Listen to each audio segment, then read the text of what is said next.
Hey everybody, it's Jasmine and I'm super excited to fill you guys in on my review on the brand new Urban Decay Ultraviolet palette. I'm really excited to bring you guys this video because I haven't tried a palette from Urban Decay since the Naked 3. So I'm really excited to get into this review, but before we get started, I wanted to let you guys know that my giveaway for my 50,000 followers, where was I going with that? Is going to end on Sunday, so in 2 more days. Thank you guys so much for even allowing me to reach this huge milestone.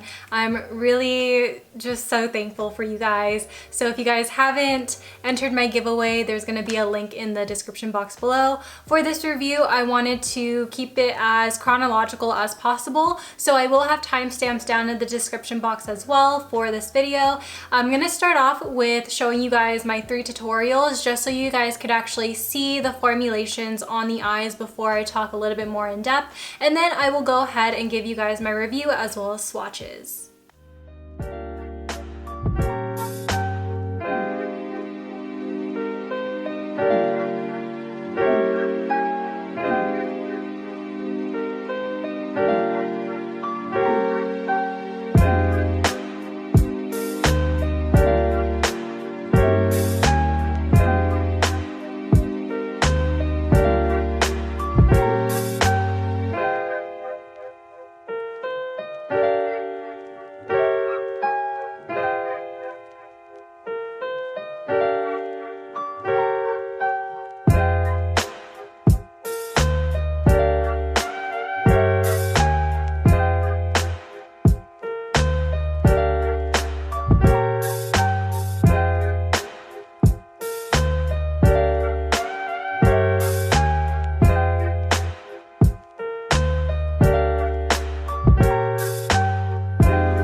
I hope you guys all enjoyed those 3 tutorials. Now, I actually wanted to go ahead and deep dive into this palette now, and this palette is going to retail you for $49, which is your typical Urban Decay price. And I feel like a lot of the price point actually goes towards the packaging. I feel like this packaging, compared to the Naked 3 that I had way back when, this one is so much more sturdy. I feel like if I were to drop this, I would feel more comfortable dropping this than my Naked 3, because when I dropped my Naked 3 like the first time, all of the pans like just shifted and some even popped out.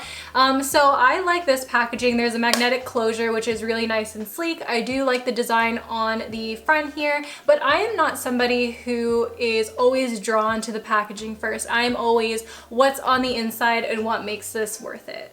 On the Ulta Beauty website, it does say that this palette will launch July 4th, and as you guys could probably guess because I do have it early, Urban Decay did send me this palette, which I am super thankful for. I'm very grateful.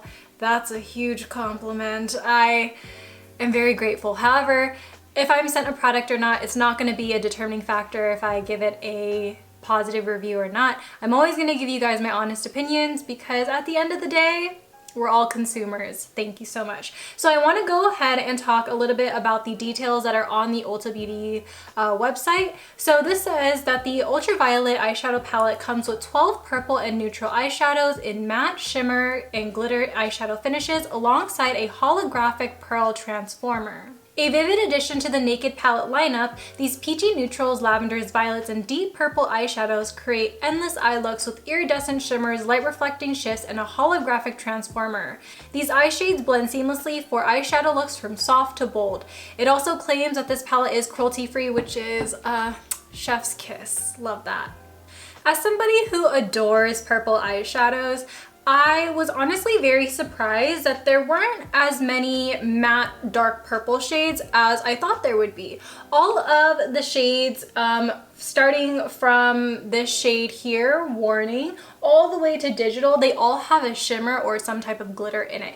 Which, I mean, if you blend it out on the eyes, it can look matte, but it's not quite matte. And I know some of you guys in my comments are like, well, I don't really care if it's a matte or shimmer.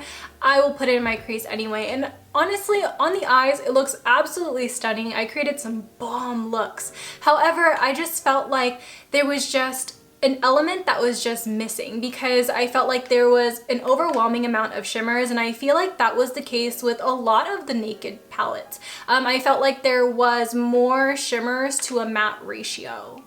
There are 3 shades in here that claim to be matte, and that is going to be Mind Slip, Hacked, and Optimized. And the only one that can kind of lean more matte is actually a satin, and that's going to be the lightest shade here called Trippin. And although those are some great shades to be matte, I feel like there could have just been a darker matte, to be quite honest. And I felt like for some looks, I had to have a matte base underneath. So when I did that smoked out wing liner for my first look, and I used the shade Digital to do that, it really did shift my brown liner to look a little bit more shimmery. And you know, there's just some moods where you just don't want a shimmery liner. So that's the reason why I feel like there just should have been a darker shade that was matte. The 2 light matte shades, Mind Slip and Hacked, they barely showed up on my skin, and granted, I am a medium skin tone. I am the lightest right now because I haven't gone outside. So for it to not really show up on my skin as best as I would like to, and I used my holy grail brushes, my Sigma brushes. Those brushes will literally pick up anything and everything, and for it to not really show up as bold as I'd like it to, it makes me wonder how well this palette will work on somebody who is maybe a tan or a deeper or rich complexion, because to me it's just lacking the darker matte.